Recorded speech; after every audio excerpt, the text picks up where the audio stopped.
Good morning, everyone. I'd just like to give it a couple more minutes for some late joiners to join in, and then we will get started. Thank you so much.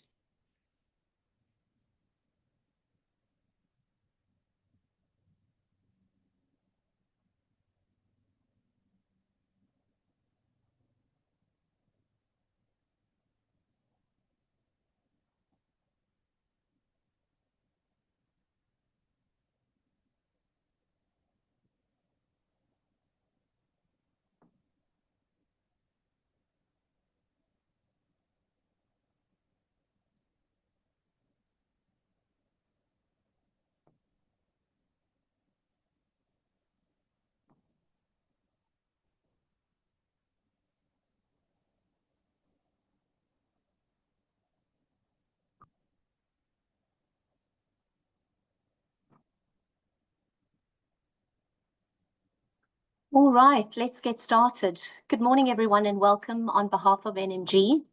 My name is Karen Mitchell-Moore, and I'm one of the regional managers of the Healthcare Division. It is my pleasure today to introduce you to Vishen Pillay, who will be sharing valuable insights on the important topic of stress and burnout.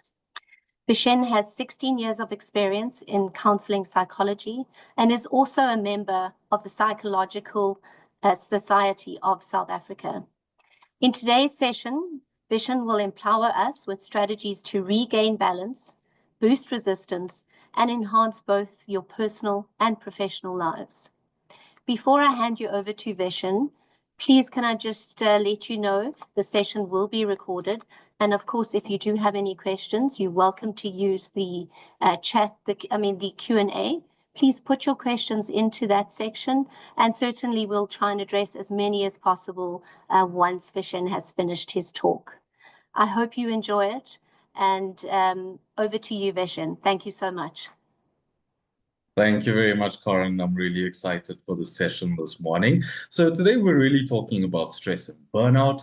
We're at that time of the year where most people are feeling a little bit fatigued from everything that's happened throughout the year. You may be worried a little bit about what's going to happen over the holidays, and possibly what are you going to do to maintain or rather manage your mental health. So we're all walking around with a lot weighing on our minds.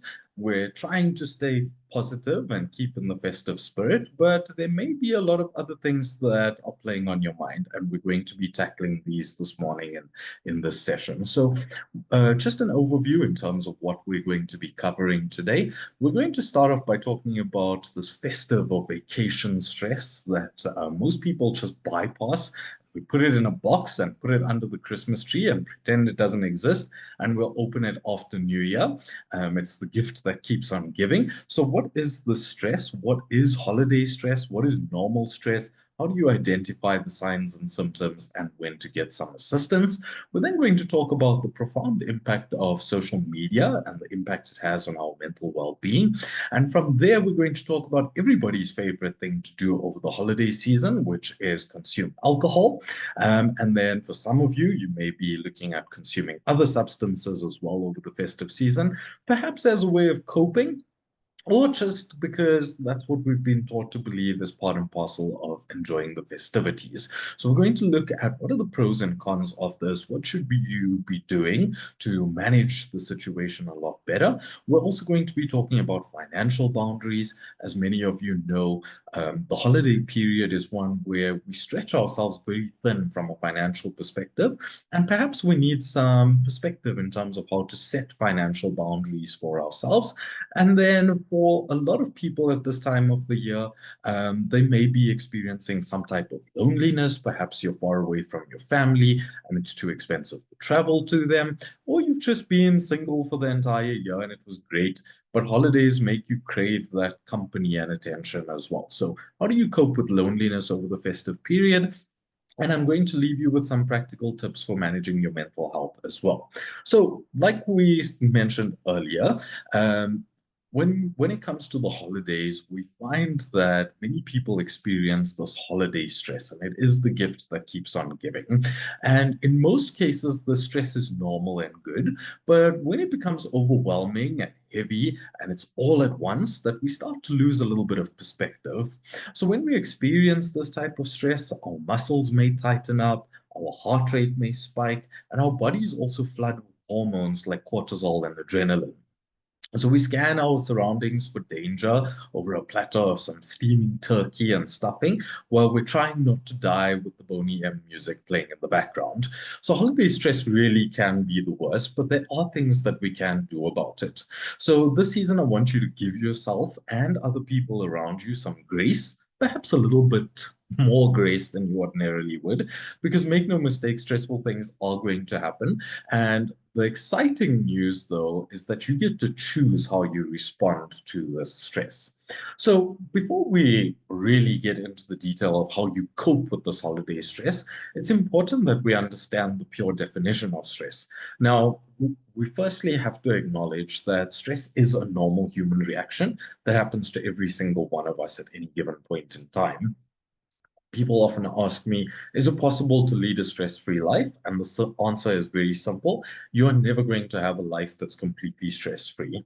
Our bodies are designed to experience stress and react to it. And because of this, we are constantly in a state of experiencing positive stress or good stress, and then bad stress as well. So these good stresses can be positive in the sense that they keep us alert, they keep us motivated, and it keeps us ready to avoid danger. Think of your holiday gatherings with family members if you are doing that, and knowing the social cues about when a family member's had too much to drink and how everything would be disruptive if that person had to start saying the things that are on their mind. Your body automatically prepares for that. It keeps you alert. You're looking out for certain cues and you're trying to avoid danger in those situations. Now, when it would become a concern, though, is when you are under periods of distress or stress that you don't have reprieve from, stress that's making you start to feel worse about yourself, and you're not getting any type of relaxation.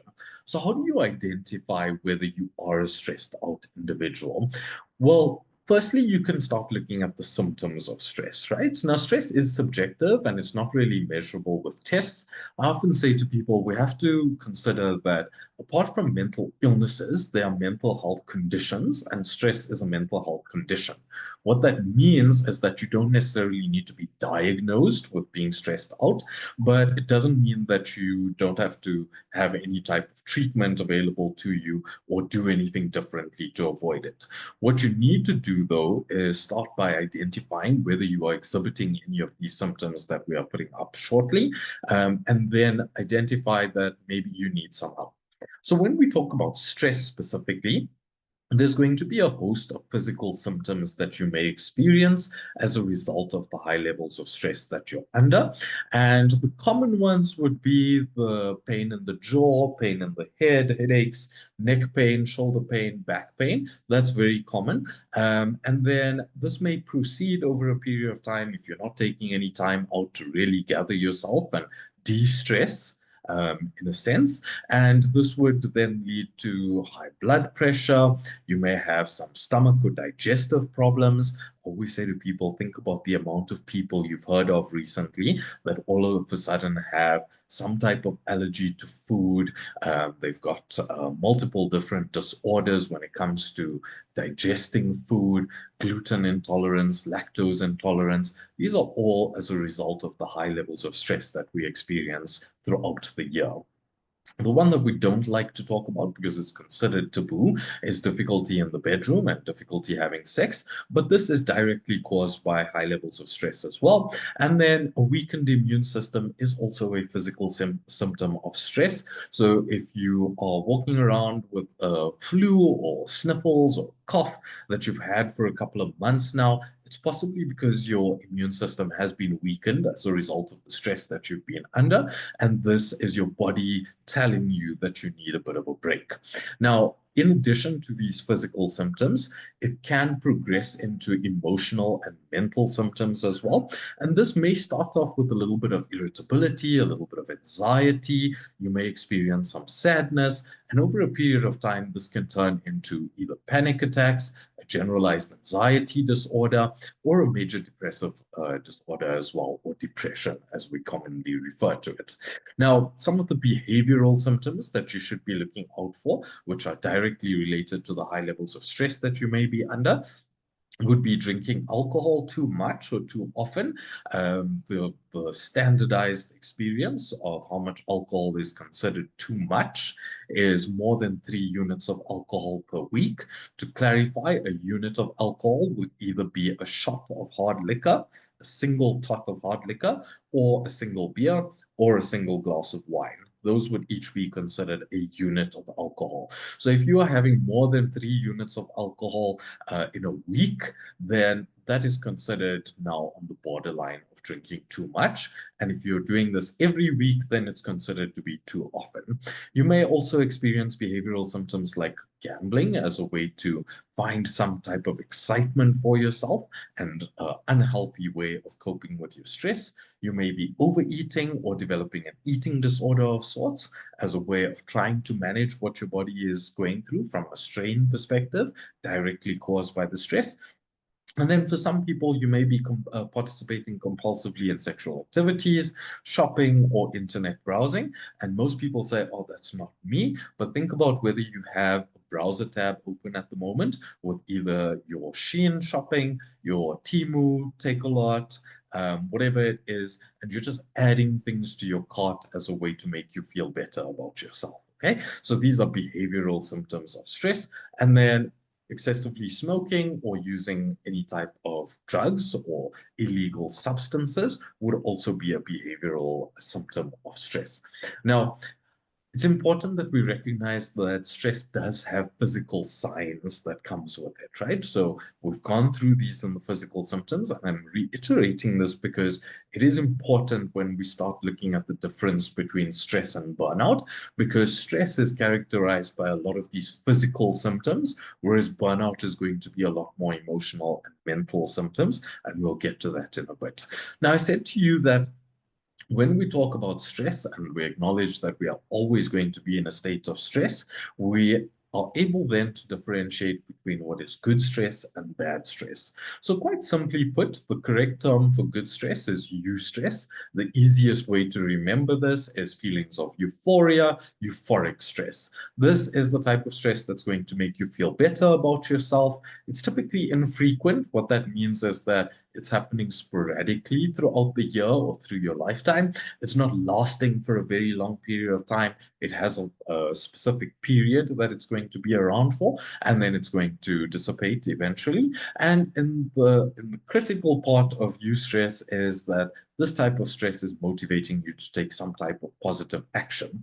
Okay, so examples of eustress would be if in a work environment, you've got a deadline or you've got a project that you're working on. This is going to keep you stressed out to a certain extent for a period of time, but it has an end date. It's motivating you to take positive action, and you're going to feel better about yourself for achieving that goal. In a personal capacity, if you're planning a wedding, you're moving house, you're having a baby, all of these things are stressful. They're stressful experiences, but they only exist for a period of time, and you're generally going to feel better afterwards. Distress or bad stress, on the other hand, is the type of stress that's going to leave you feeling worse about yourself.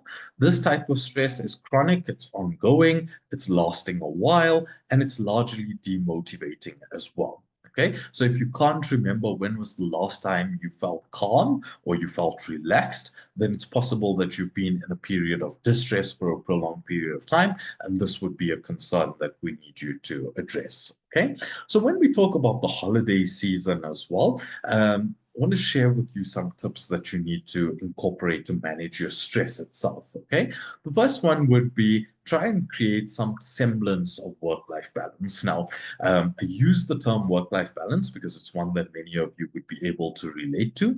I personally don't believe that we're ever going to achieve work-life balance in our lifetime, but we can strive towards achieving work-life success. What that means is at any given point in time, you're deciding where your energy is going.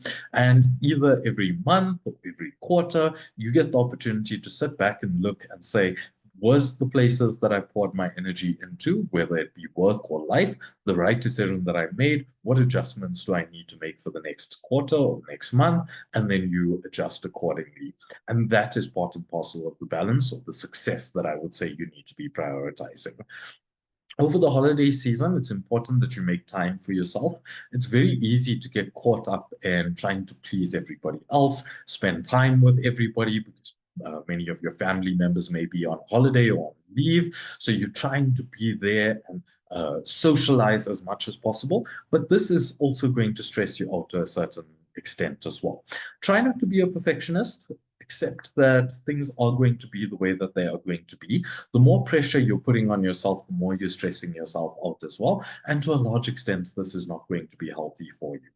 Don't use poor coping strategies, and we're going to look at those in a bit as well. But coping strategies would be, trying to drink more to manage having to be around your family members that you don't necessarily like, or you're overeating as a way of eating your feelings rather than actually addressing them. Many people don't prioritize exercise over the holiday period, so you want to make sure that you are exercising regularly. You can use some relaxation techniques, breathing exercises, make sure that you are sleeping well. Have a good diet. It's very easy over the holiday period to just eat whatever you see or whatever's available to you and whatever you've maybe starved yourself of for the entire year. But it's important to still maintain some healthiness in that as well. We're going to share with you some details around how do you set boundaries. And this is going to be really useful for how do you deal with stresses or avoid stresses altogether. And then we're going to talk about in a little bit, what are the areas of your life you have control over? How do you say no? How do you be more assertive? How do you manage your time properly? And how do you start to put things into perspective for yourself so that you can reframe some of the things that you may be perceiving to be problems that are adding additional stress to you, but could just be avoided or altered in a certain way as well. So now that we've understood stress, it's important that we talk about this concept of burnout. Now, many people use these two terms interchangeably, but it's important that we tell the difference between them because there is a significant and stark contrast between them. So when we spoke about stress, we're talking about this mental health condition that we can manage if we allow ourselves to, whereas burnout is the result of us not managing the stress effectively. So essentially, burnout then is the state of emotional, physical, and mental exhaustion, which is caused by excessive and prolonged stress. And I'll add in here that this is excessive and prolonged distress or bad stress. Okay. So when you get to the stage of burnout, you're probably going to feel very overwhelmed. You may start to feel emotionally drained, and you're unable to meet the constant demands of life. You may notice that there's a reduction in your productivity. You don't have the same energy levels that you did before. You're feeling a little bit helpless, hopeless. You're starting to become very cynical about the state of your life or where you are in your work or your career or in your family, and you start developing this resentment. And eventually you may feel like you have nothing more to give. Now, it's important to understand that, like I said, you have to be under periods of distress for a prolonged period of time before you get to the stage of burnout. But having said that, it's important to note that being stressed out for periods of time doesn't guarantee that you are going to experience burnout. You can identify that you are stressed out and do things differently so that you take yourself away from the risk of being burnt out, but you are never going to reach the stage of burnout unless you have been through a prolonged period of distress without any reprieve. Okay, so If you're wondering whether you may be burned out, then let's have a look at some of the symptoms and see if any of them resonate with you.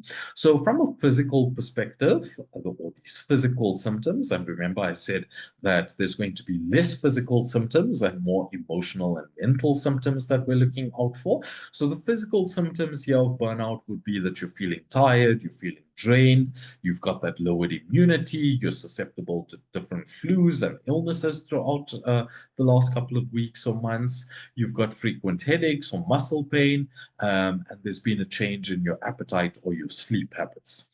Now, from an emotional or mental perspective, you if you are burnt out, you are going to start to feel like a bit of a failure. You may be doubting yourself, doubting your capabilities. You're starting to feel a little bit helpless. You're feeling trapped and defeated in the situations that you're in. You're starting to detach yourself from the world. You're starting to isolate.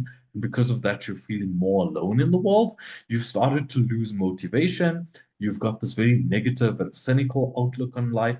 And no matter what you do, you may be experiencing a decreased sense of satisfaction and a decreased sense of accomplishment in your life as well. So, from a behavioral perspective, if you are burnt out at the moment, you might notice that you are withdrawing from your responsibilities. You're spending your weekends on the couch watching Netflix because it just doesn't make sense to be around people. You just don't want to be in spaces where other people are around. You may be procrastinating or taking longer to do things. You're using food, drugs, or alcohol to cope with what you're going through. You may be taking your frustrations out on other people, whether it be the people that you live with or people in your circle of trust, or even just the people that you work with as well. You may be taking your frustrations out on them. And from a work perspective, you might notice that you're not putting pressure on yourself to go in early anymore. You're coming in late, you're leaving early. You've just got this. I don't really care anymore. It is what it is kind of attitude about everything. And this would be the behavioral symptoms of burnout rearing their head. Now, what we need to do when we're looking at burnout is understand that you don't just get to a stage of burnout. There are 5 core stages that you would go through in order to get to the stage of burnout. And then in that stage, for a prolonged period of time, you would get to the stage of habitual burnout. So the first phase or stage in burnout is the honeymoon phase. And this is where you've romanticized the stress. Okay. The stress is keeping me motivated. I don't really have a problem. I don't feel depleted. It's motivating me to take positive action. It's all good. From there, you would move into the onset of stress phase. And in this stage, you are noticing that you are using medication to cope with the physical symptoms of your stress, right? So ladies would generally say to me they've got Gaviscon in their handbags. They've got some pain medication, whether it be Grandpa, Disprin, some Schedule 3 medication for pain. You've got sleeping tablets, gents. You've got your reflux medication, all of those wonderful things that you're taking because of the symptoms that have come with the stress. Okay. Stage 3 is very simple. The medication isn't working anymore. You are chronically stressed. The pain is part and parcel of your personality and who you are now. And you can't remember when was the last time you weren't stressed out. From there, you would move into the burnout phase where you are now starting to feel depleted. You're exhibiting those physical, emotional, mental, and possibly behavioral symptoms of burnout that we discussed. And when you're in this stage for a prolonged period of time, you're going to get to the habitual burnout phase. Now, it's important to understand that this is not a linear process. So you're not just going to start off in stage 1 and work your way all the way to stage 5. You may oscillate between these. It is possible to go through this in a linear fashion, and this is going to take you anywhere between 2.5 to 3 months to get there. Okay, if you're just starting from stage 1 and working your way to burnout, and then you would need to be in that stage for 1.5 to 2 months before you're considered habitually burnt out. Realistically, most people oscillate. So we get to the stage of maybe we're using medication to cope with the symptoms of our high levels of stress. And then we start doing something differently and we move out. And then we regress and we go back in and we maybe get to stage 3 and we move back to stage 2 and we oscillate between these stages. In which case, it could take you anywhere between 2.5 to 3 years before you get to the stage of burnout, let alone habitual burnout, right? What's important to note here is that if you do get to the stage of burnout or habitual burnout, and you then go and see a medical professional, a GP or a physician, they are allowed to book you off for anywhere between 3 days and 2 weeks for your burnout. Now, if you've been in the stage for 1 year or 2 years before you've actually gone and decided, well, actually, my body is not coping anymore, what are you possibly going to do in 3 days or 2 weeks? Because realistically, it's still very embarrassing in corporate environments to say that you've been burnt out because we're worried about whether we're going to be passed over for new opportunities, whether people are going to start making decisions about what our capacity is, what our capabilities are. And so we just hide it, right? Which adds additional stress. And you're then sitting at home, logging onto your laptop and sending out emails and pretending that everything's fine, and what you're really doing is avoiding the problem. Okay. So I want you to start identifying, do you have symptoms of stress? Do you have symptoms of burnout? And if you recognize that you have symptoms of either of these, then this is your sign to do something different. Now, I like to share my 4 A's method, which is a good way to cope with stresses. Okay. And the first one would be avoiding unnecessary stress. Now, realistically, a lot of the stress that we experience is unnecessary, and we could avoid it if we really thought about it. So, if you know that you are stressed out because you're having to sit in traffic every day, then you could plan ahead, rearrange your scheduling, and you could not have to be stressed out about sitting in traffic and worry about what the outcome of that is going to be, right? So you could avoid unnecessary stress in that perspective. If you can't avoid the stress, then could you alter the situation? What this means is, can I do something differently? Okay. Do I need to maybe put a boundary in place? Do I need to let people know that their behavior is stressing me out, that I would appreciate if they did things a little bit differently? Because in doing this, I am allowing myself to alter the stressful situation. If I can't avoid or alter, then can I adapt to the stressor? So if you know that your colleagues or your manager just disrespect your time, even though you've tried setting boundaries, then can you adapt to the fact that instead of getting frustrated every time they ask you for things that you've already said you don't have capacity for, you just say, well, I've already explained to myself, I'm not going to let this bother me, and I'm going to adapt to the environment. I'm just going to reiterate my boundaries, reiterate what's important, and stick to that plan. And if I can't avoid, alter, or adapt to these stresses or the stressful situations, then maybe it's time for me to start to accept that there are going to be things that I can't change. And when we get to the point of discussing the locus of control, you're going to see how you're going to do this in action, right? And this means understanding what is in your control, what isn't in your control, and how can you do things differently. So some final tips that you can manage your stress for this holiday season is keep things simple, prioritize your well-being, schedule worry time. I know this sounds weird, but if you're feeling a little bit worried about how things are going, and you don't want it to consume your entire leave period or your holiday period, then set an alarm on your phone. We're attached to these wonderful devices, so let's make them work for us in positive ways, right? So put an alarm on your phone to say that it's going off in 2 hours from the time that you start worrying.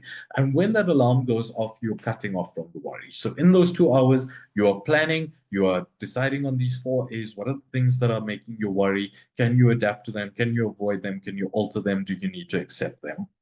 This allows you to plan ahead.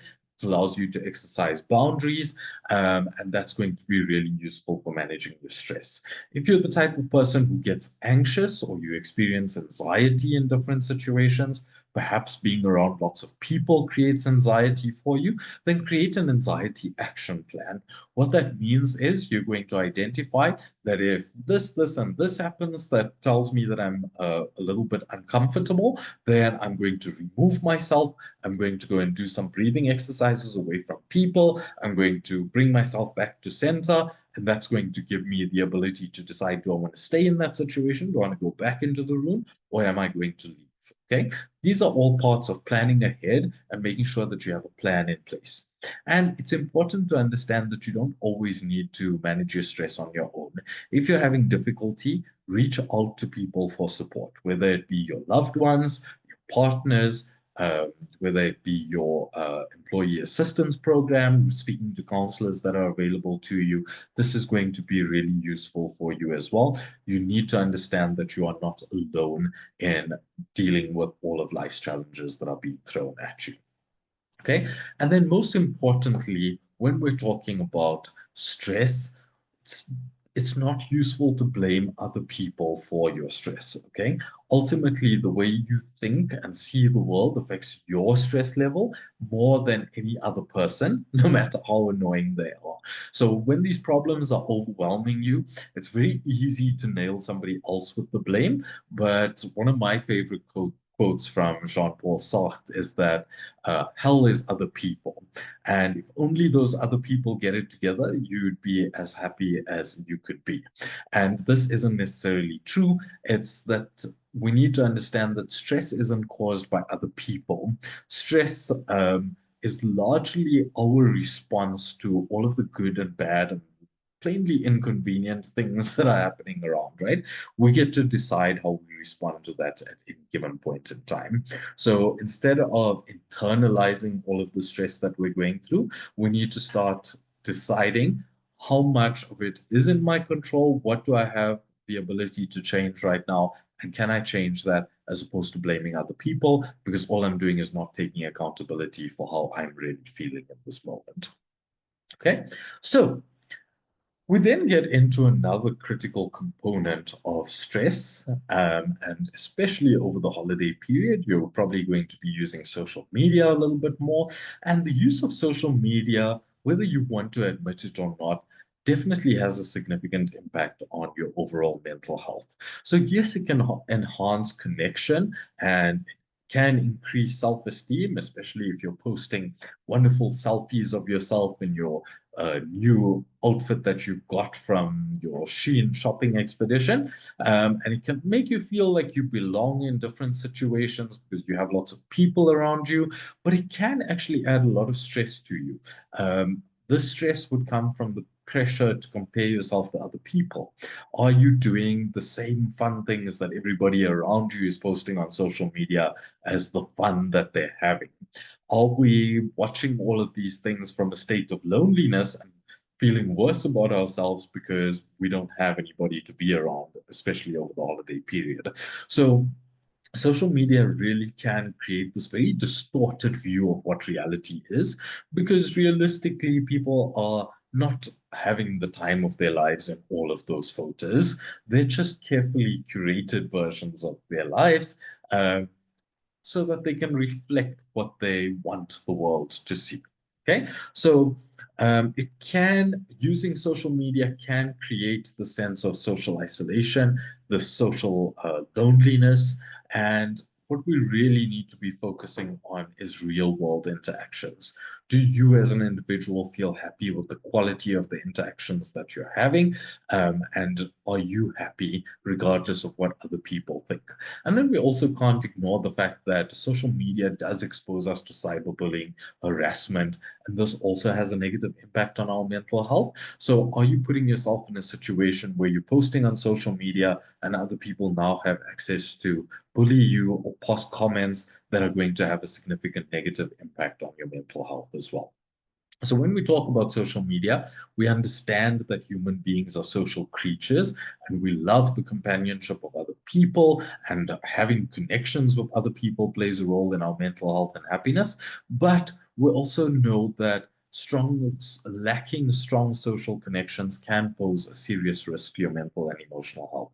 So, what you really need to do is identify how is social media allowing you to feel, and if it's not making you feel the way that you want to feel, then maybe put some parameters in place so that you can limit your time that you spend on there. So if you aren't familiar with some of the signs that social media is affecting your mental health, then here it is. So if you are noticing that you are being distracted at work, you are distracted in social situations because you're scrolling through social media, then this is probably affecting you. You're looking for something that doesn't exist in the spaces that you are. Okay, so that's a sign that your mental health is taking strain. You are comparing yourself to other people. You are maybe seeing that people did certain things, and so now you are putting pressure on yourself to do those things as well. Oh, and then you're doing things that you wouldn't ordinarily do that's out of character for you just because you know that other people are going to like your posts on social media as well. So these are signs that your mental health is being affected by social media. So how can you modify your usage then of social media? Because you want to take control of your mental health. Firstly, you can remove addictive apps.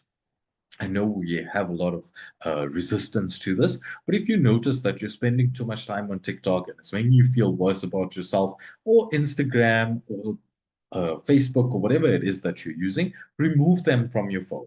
Okay. And then you can download them whenever you need to, or log out of the app so that you don't just click on the button and you're in the app and you're exposing yourself.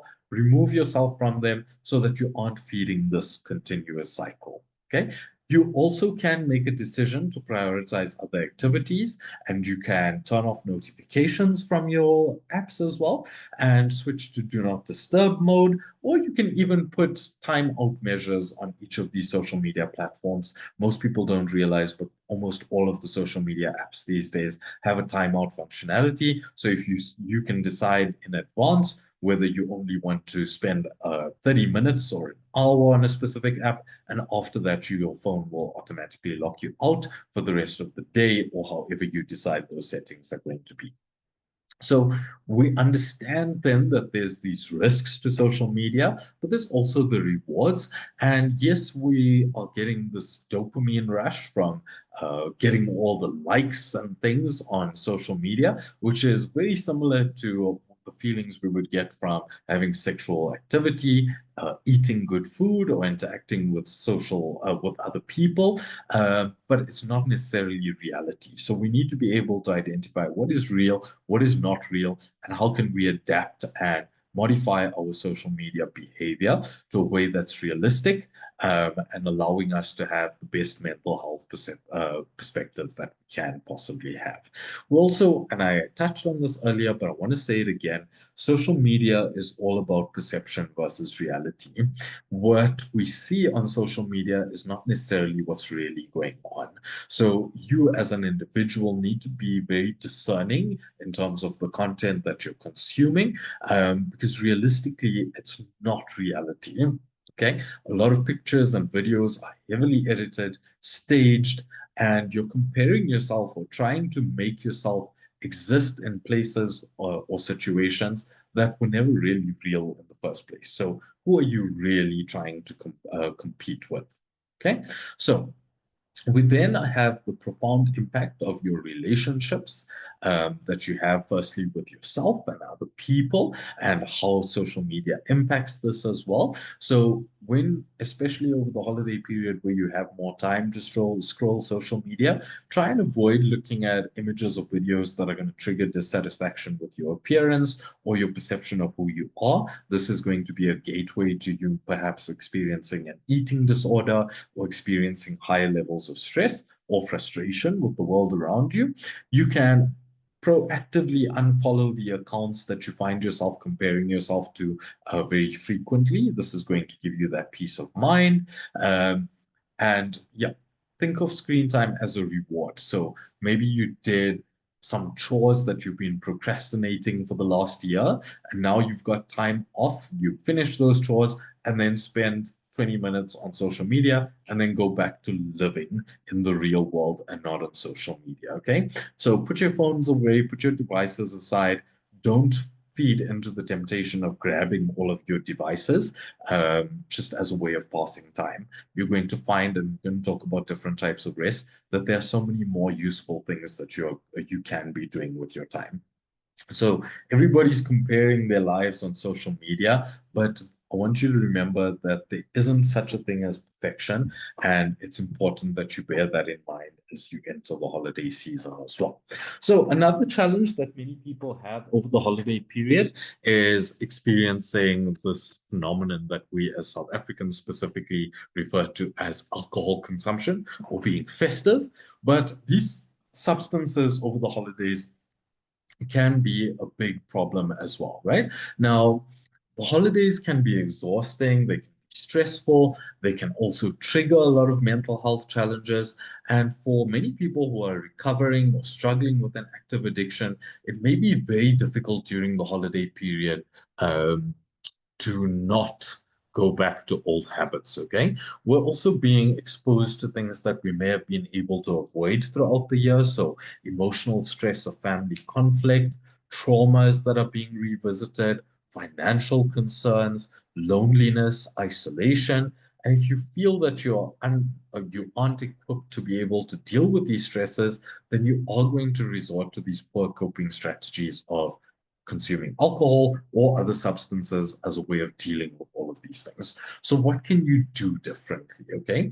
Firstly, you can limit a lot of the triggers. What can I do to avoid these things that are causing me to drink or consume substances?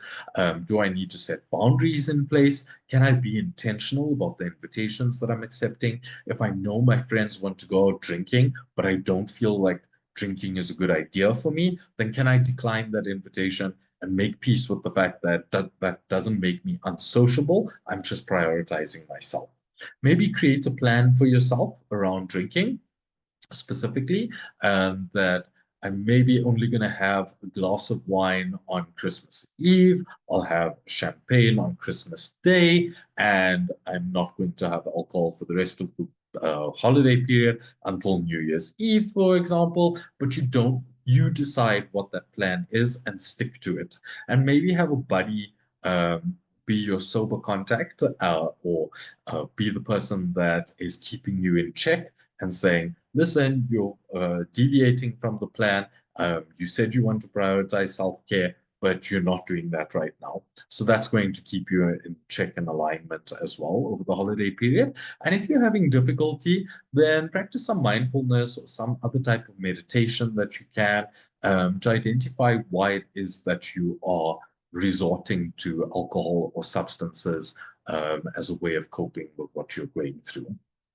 So, yes, it's almost time to switch from your everyday anxiety to your fancy Christmas anxiety.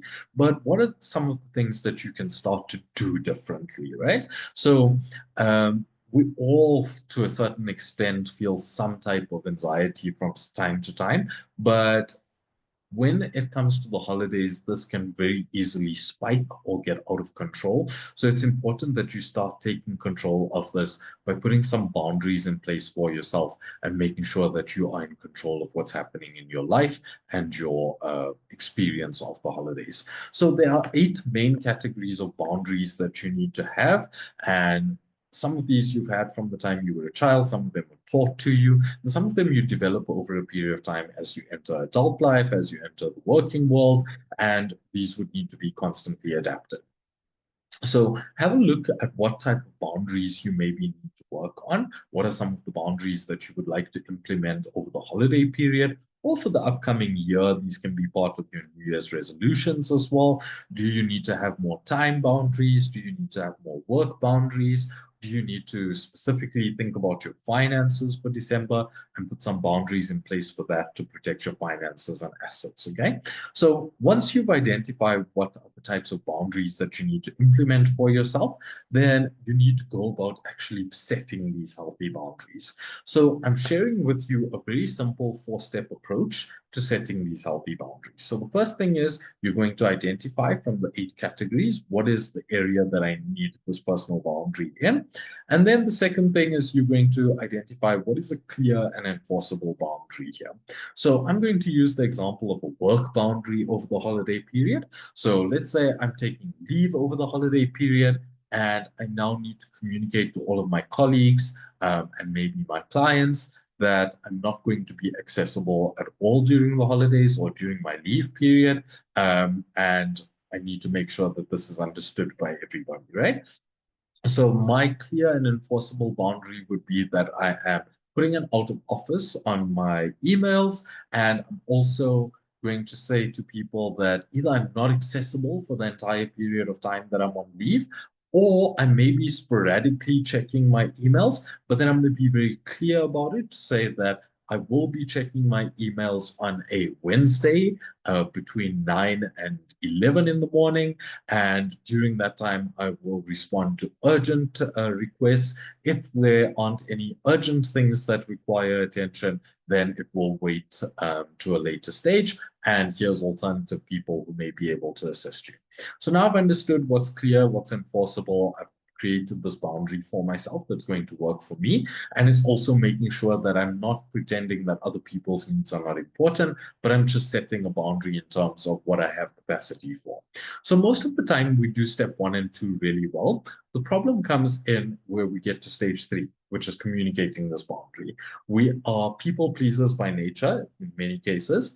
And so we don't want to tell people or have these difficult conversations where we tell people, this is my boundary and this is the limitation I'm setting. But when you don't communicate this boundary, you have no way of enforcing the boundary.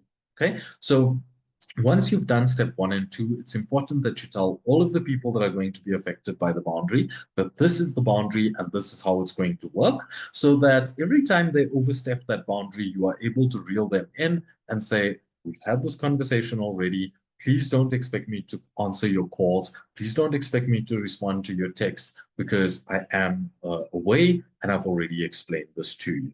So the simplest way to remember how to follow these 4 steps to setting these healthy boundaries would be using the example of a physical boundary. So I'm protecting my house from burglars entering. So I've identified that I'm protecting my personal boundary. I need to establish what's clear and enforceable. So my clear and enforceable boundary in this situation is that I'm installing an electric fence. So I go ahead, I get the contractors out, we put up the electric fence, fantastic. I now need to do step 3, which is putting the legally required yellow tags to say this is an electric fence, and I have to switch the electric fence on. If I don't do this, then there's no way of me enforcing the boundary. So for any boundaries that you're implementing, think of the electric fence, follow the steps to the electric fence, and you're going to find that your boundaries are going to be way more effective than they may have been in the past. Okay, so this holiday period, especially this Christmas, I want you to be kind to yourself. Remind yourself that you are enough. Don't feel obligated to do things. Stick to your budgets, plan ahead, stick to your schedules. This is all going to be done through the use of these boundaries, which you now know how to implement. Okay. And it is supposed to be a magical time of the year, and you can allow yourself to experience that happiness if you do the things that need to be done. Your body, your mind are all telling you what needs to happen in order for you to really have a good holiday period, but you need to make that decision to do that. Okay. Now, for some of you, you may be experiencing some type of loneliness over the holiday period, and this would vary for different reasons. Perhaps you've had a loss of a loved one over the past year, and you're starting to feel like you don't really want to be around other people. You may be still processing that loss. For interest's sake, the grieving process takes up to 18 months to go through. Okay, so it's not abnormal for you to still be grieving if you've lost a loved one during the course of this year. And just being around people may be overstimulating in some situations. And so you may choose to be alone, or perhaps, like I mentioned at the beginning of the session, you just are too far away from the people that you care about to be around anyone at all. So you're spending the holidays alone. Okay. And this may be the cause of seasonal depression. Seasonal depression is a reality where people slip into a state of depression, especially over specific periods. The holidays are a prime example, because of the change in circumstances that you may be experiencing. So how do you overcome this loneliness that you may be experiencing? Decide what's going to make you feel good.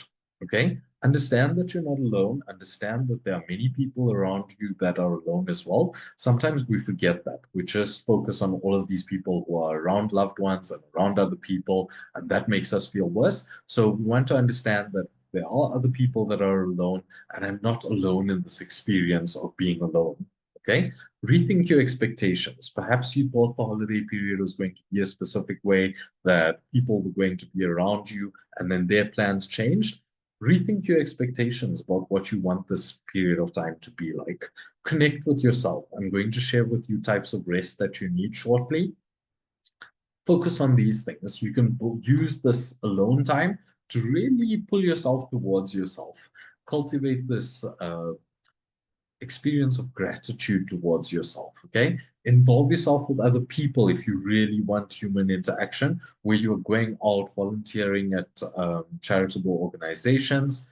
Examine your feelings, connect with yourself, and make peace with the fact that it's okay if it's not the most wonderful time of the year, because everybody's experience of wonderful is different, but you get to decide how you experience it. Which brings us to this concept that I've been mentioning as we've gone through the session, which is, what is your point of control? What is your locus of control? The word locus is Latin for point. Am I operating from an external locus of control? If I'm operating from an external locus of control, I am playing the victim in my life. People are not wanting to be around me, and that's why I'm alone. This is me operating from an external locus. I'm stressed out because other people put their burdens on me. Other people want things from me.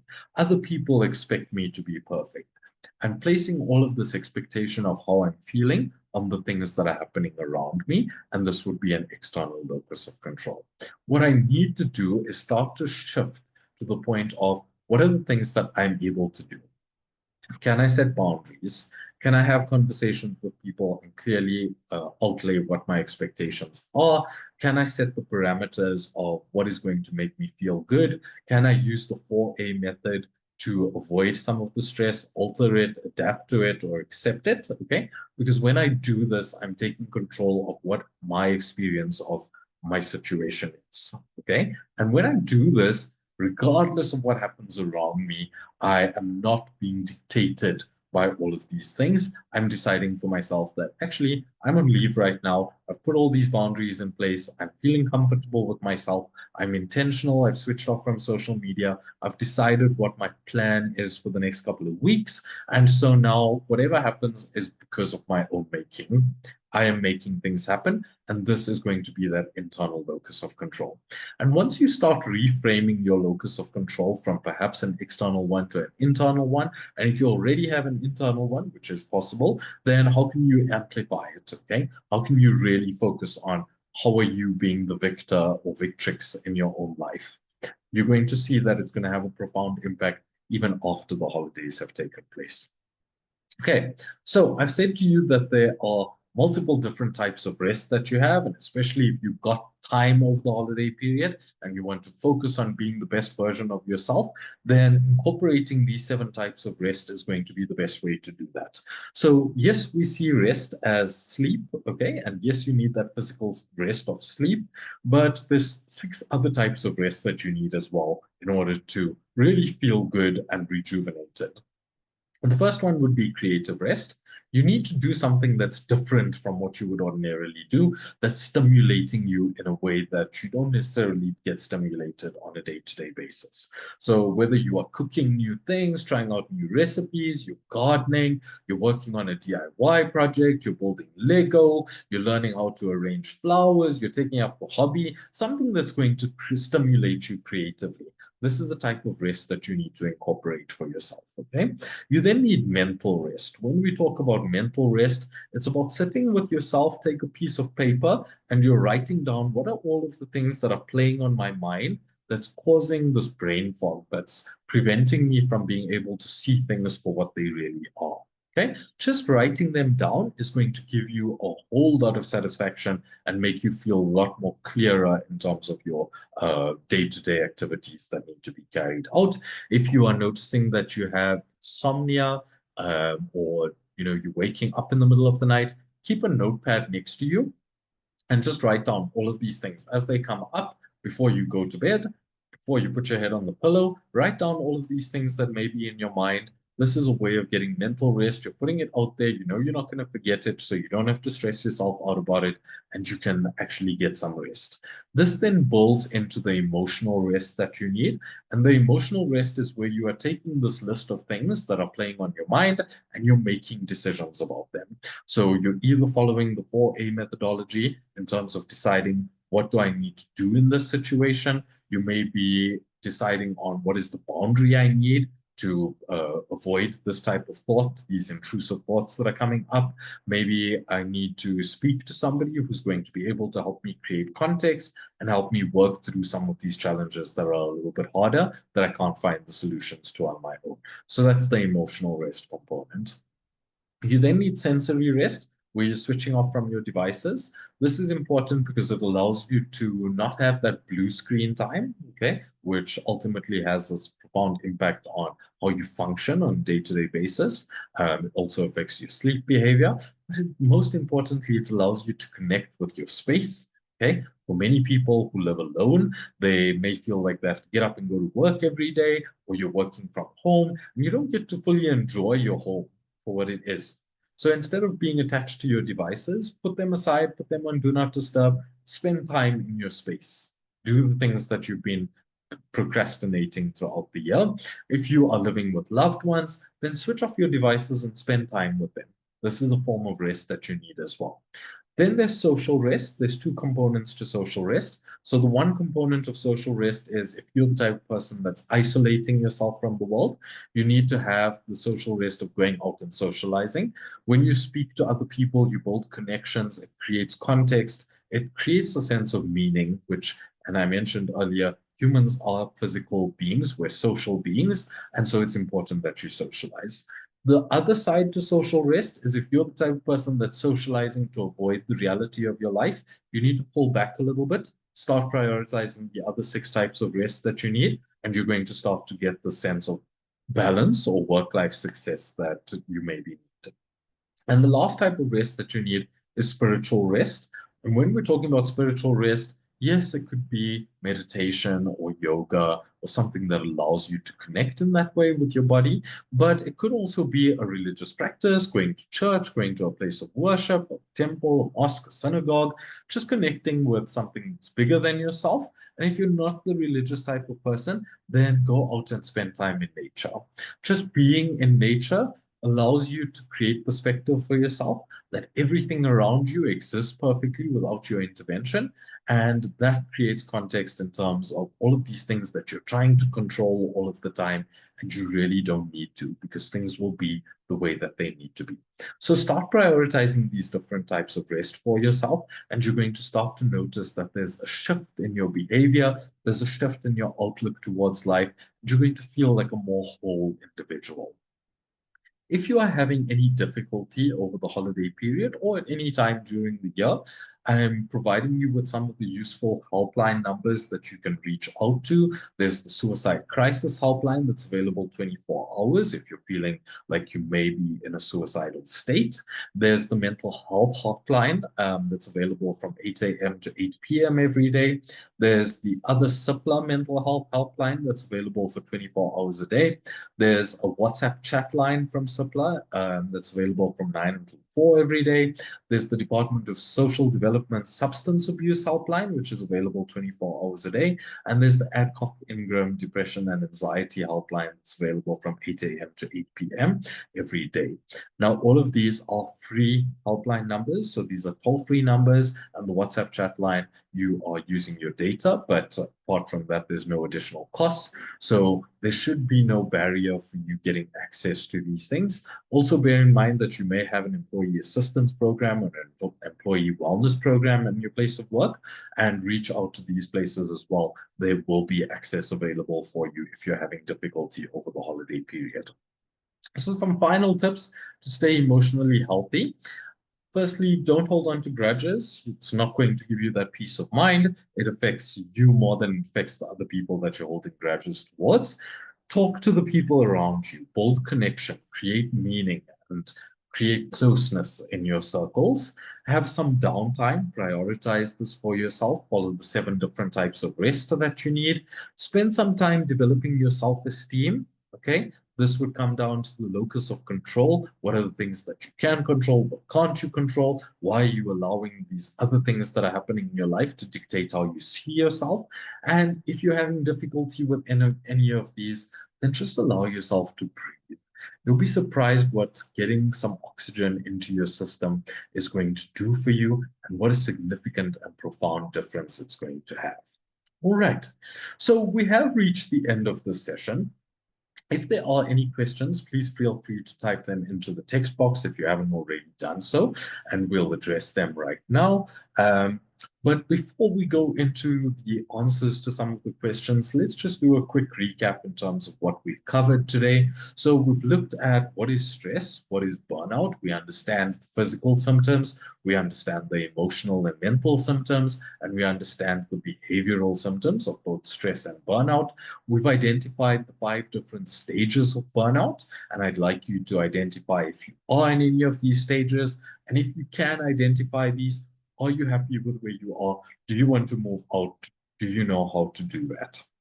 We've looked at the 4 A's of managing your stress, okay? Solutions that you can incorporate. We've looked at social media and the impact this has on you as an individual, especially over the holiday period. We've spoken about the usage of alcohol and substances over the holiday period. What can you do to avoid these? What are the negative drawbacks that these may have on your life, especially long term? We've spoken about what is your point of control. I've given you tools that you can use to implement some boundaries for yourself that are going to give you a sense of responsibility and accountability for your current state of being. We've also spoken about how much control you have over certain things and what you can do about this. And we've spoken about how you can incorporate different types of rest for yourself. So lots of information that we've shared during today's session. I hope that you are going to take out whatever parts of it applies to you or you feel are relevant. And I hope that this is going to be largely beneficial. And we have also left you with some tools and resources to be able to access help if you need it over the holiday period or at any other time of the year through those hotline details that we've shared as well. So, Karan, I know that's been a mouthful.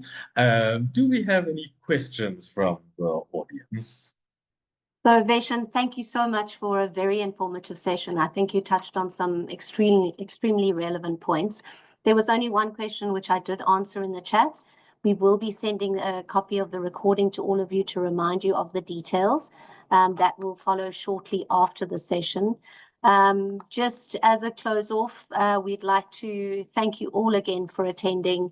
It's a wonderful time of the year, and I hope that you all have a very restful and joyful time over this festive season. And certainly stay safe. And we look forward to seeing you and reconnecting with you in the new year. So again, if you have any questions, you're welcome to reach out to your consultants, or you're welcome to reach out to us at healthcare@nmg.co.za. But from the team, thank you again, and we wish you all well. Goodbye. Bye-bye.